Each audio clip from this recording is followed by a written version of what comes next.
একেই কি বলে হাইকোর্ট দেখানো? একটি দুটি নয়, গত 2 বছরে এনবিআরের বিরুদ্ধে উচ্চ আদালতে 20টি রিট মামলা করেছে বিদ্যুৎ জ্বালানি খাতের প্রভাবশালী ব্যবসায়ী গ্রুপ সামিট। এনবিআরের আনা কর ফাঁকির অভিযোগের বিরুদ্ধে এসব রিট করে এই গ্রুপটি, যা সামলাতে নাকাল কর্মকর্তারা। তবে কর ফাঁকির টাকা আদায়ে এবার কড়া পদক্ষেপে যাচ্ছে এনবিআর। আজিজ খান সহ সামিট গ্রুপের 7 পরিচালকের বিরুদ্ধে ফৌজদারি মামলার প্রস্তুতি সম্পন্ন করেছেন কর্মকর্তারা। রুহুল আমিনের ধারাবাহিক প্রতিবেদনের আজ থাকছে দ্বিতীয় পর্ব।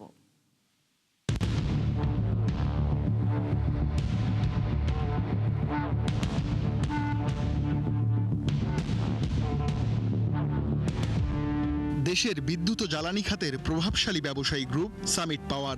বাংলাদেশে ব্যবসা করেও গ্রুপটির প্রধান উদ্যোক্তা আজিজ খান দীর্ঘদিন ধরেই সিঙ্গাপুরের শীর্ষ ধনী ও বিলিয়নিয়ার। অভিযোগ আছে, গেল 1.5 দশকে রাজনৈতিক মদদে গ্রুপটির সার্বিক কার্যক্রম থেকে যায় সরকারি সংস্থার নজরদারির বাইরে। তবে জুলাই অভ্যুত্থানের পর বদলে যায় পরিস্থিতি। এনবিআরের 2 বছরের অনুসন্ধানে উঠে এসেছে রেকর্ড 2000 কোটি টাকার কর ফাঁকি।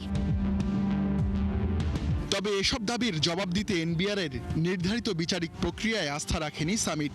ন্যায় বিচার পেতে তারা দ্বারস্থ হয় উচ্চ আদালতের।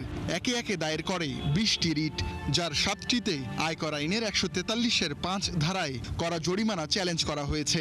বাকি 13টিতে 212 ধারায় পুনঃউন্মোচন চ্যালেঞ্জ করা হয়েছে।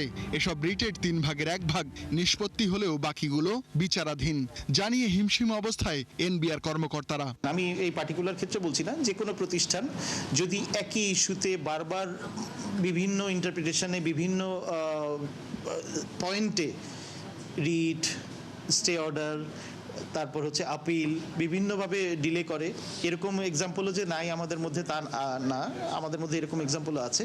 তো আমাদের আসলে অ্যাটর্নি জেনারেল মহোদয়ের যে নির্দেশনা, ওনার নির্দেশনা ওই একটাই, যে আমাদের কোনো যার আইনসঙ্গত, রাষ্ট্রের যদি কোনো আইনসঙ্গত পাওনা থেকে থাকে সেটা আমরা দ্রুত নিষ্পত্তির মাধ্যমে রিকভার করব। তবে সামিটের এমন পদক্ষেপ ভালোভাবে নেয়নি এনবিআর, তাই প্রস্তুতি নেওয়া হচ্ছে কড়া পদক্ষেপের। আইন অনুযায়ী নথি জাল করে কিংবা মিথ্যা তথ্য দিয়ে কর ফাঁকি দেয়া হলে তার বিরুদ্ধে সুযোগ আছে ফৌজদারি মামলা করার। সেই ধারাটি এবার সামিটের 7 পরিচালকের বিরুদ্ধে প্রয়োগ করতে যাচ্ছে এনবিআর। এইখানে ফৌজদারি আইনে ওনার বিষয়টা, ওনার পানিশমেন্টের বিষয়ে স্পষ্ট ধারণা দেওয়া আছে, সর্বোচ্চ 5 বছর, তবে 6 মাসের কম না, এবং অর্থদণ্ড দেওয়া যেতে পারে, উভয় দণ্ডেও দণ্ডিত করা যেতে পারে। তবে প্রিফার করি আমরা ট্যাক্সটাকে রিকভারি করার। প্রাথমিকভাবে আমরা ট্যাক্সটা যদি রিকভারি করতে পারি, সেই দিকেই আমার মনে হয় যে আমরা নজর দেওয়া বেশি প্রয়োজন। এনবিআর কর্মকর্তারা জানান, প্রস্তুতি প্রায় শেষ। এ মাসেই ফৌজদারি মামলা হতে পারে সামিট গ্রুপের চেয়ারম্যান মোহাম্মদ আজিজ খান, আঞ্জুমান আজিজ খান, আদিবা আজিজ খান, মোহাম্মদ ফয়সাল করিম, মোহাম্মদ লতিফ খান, মোহাম্মদ ফরিদ খান ও জাফর উমেদ খানের বিরুদ্ধে।